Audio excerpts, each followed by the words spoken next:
इस वक्त इमरान खान को पाकिस्तान की जरूरत नहीं है, बल्कि पाकिस्तान को इमरान खान की जरूरत है। अवाम तैयार है, अवामी मेजॉरिटी रखने वाले लीडर को रिहा किया जाए।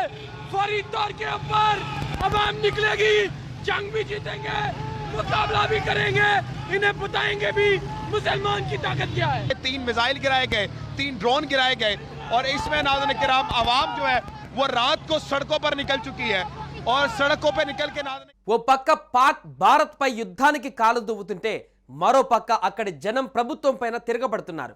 ప్రభుత్వానికి వ్యతిరేకంగా పాకిస్తానీయులు నిరసన చేపట్టారు.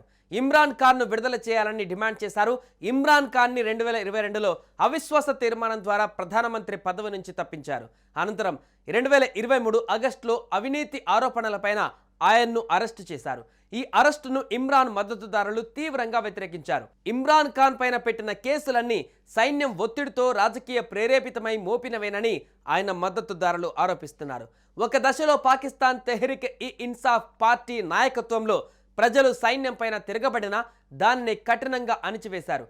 ఇమ్రాన్ మద్దతుదారులను జైళ్లలో వేయడం, నిరసనలను అణిచివేయడం చేశారు. అయితే ఇప్పుడు వాళ్ళంతా మరోసారి యాక్టివ్ అయ్యారు.